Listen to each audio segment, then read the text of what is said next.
everybody! Yesterday in my last video, I discussed the different ways that some corset companies will use to display the information about the curviness or the proportions or the dimensions of the corsets they sell. So this can include the use of size charts.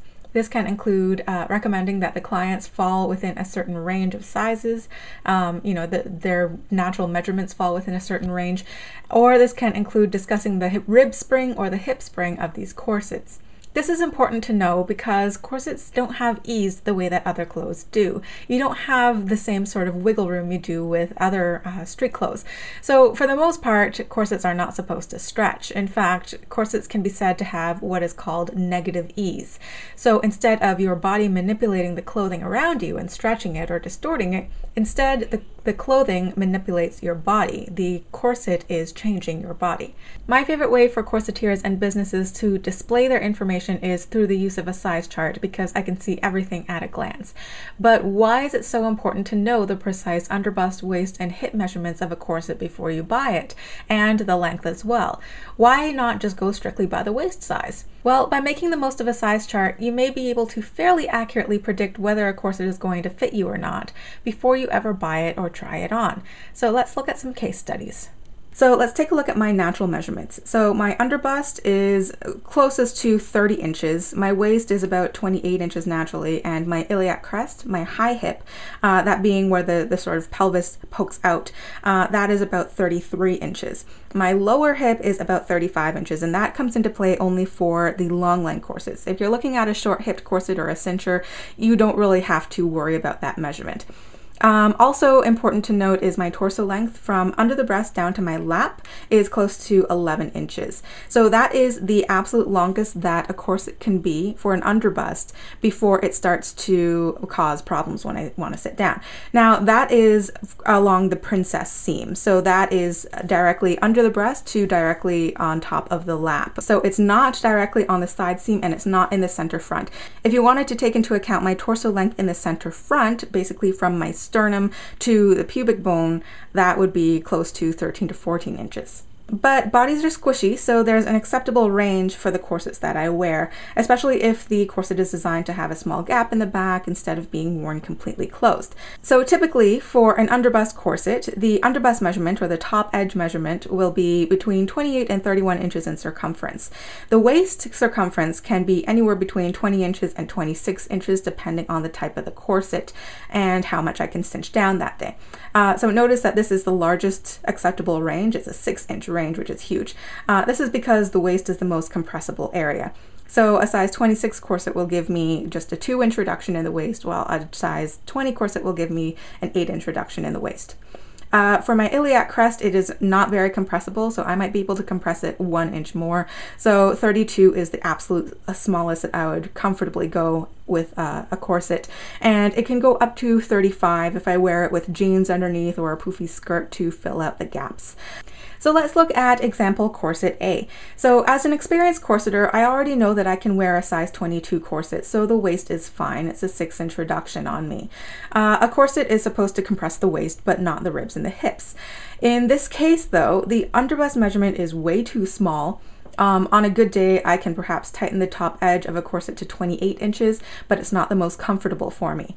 So this corset has an underbust of 26 inches, which means no matter how hard I try, it's not likely that the top edge of the corset is ever going to close on me. And I can't expect it to stretch out and eventually fit me because corsets aren't supposed to stretch. So this is likely to cause muffin top and flesh spillover, and if I try to pull it too tight, then it will likely make it difficult for me to take a deep breath, and this is not supposed to happen with a well-fitting corset. So this corset is not the right match for me. Looking at the hips, they're a little bit small as well, but as it's only 1 inch smaller than my natural hips, I will be able to wear it with like a really tiny gap in the back and it will still look fine. If I went one size up to a size 24 and all the circumference measurements of the underbust, waist, and the hips will be increased by 2 inches, then it would probably fit my body much better, albeit still not perfectly. So looking at the length as well, from the underbust to the lap is 2 inches longer than my own torso, which means that I would probably be able to wear it when I'm standing up. But if I try to sit down in this corset, then it's likely that the top of the corset might push up on my bust and create that sort of chin rest, you know, the shelf. Or the bottom of the corset will dig into my lap uncomfortably. So the length is also not good for me. So this is definitely not the right corset for me. Now let's look at example corset B. So comparing the circumferential measurements, this corset would fit reasonably well in the underbust and the waist. If I try to close it all the way, then it might create a tiny bit of muffin top, but it won't be all that uncomfortable at the top edge. However, the hips of the corset being 30 inches is too small for my own iliac measurement of 33 inches. So knowing my own body and knowing the problems that I have with my left hip, I know that if I try to wear this corset closed at the bottom, it will likely result in my hips feeling very pinched and they might begin to hurt or go numb. Another thing to consider is that this corset is very short in length. It's 7 inches, so it's actually closer to a cincher or a waspy. It's fully 4 inches shorter than my own natural torso, and I don't have a protruding tummy, so wearing a short corset is not a huge issue for me. But if you have any kind of mama pooch or a pendulous abdomen, then you may want to bypass this corset and try a longer one so that you'll know it will hold in your tummy better and your tummy's not going to squish out the bottom edge. Now let's look at example corset C, and here you can see just from the measurements of the corset that it's going to be super curvy. So the waist and the length of the corset are fine for me, but both the underbust and the hip circumference will be too large for my own body.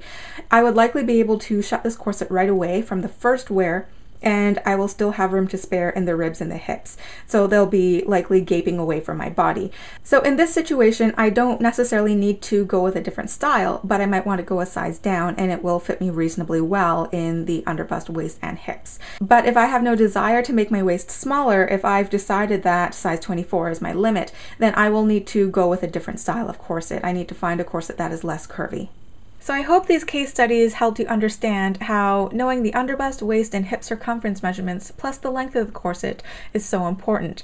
So in the next video, which I'll upload tomorrow, I'm going to show you my own method of fairly precisely measuring my own corsets. So you can try it with the corsets that you own as well, and you can share sizing information with one another so that you all understand the dimensions of each corset brand. So I'll see you tomorrow for the next video. Bye!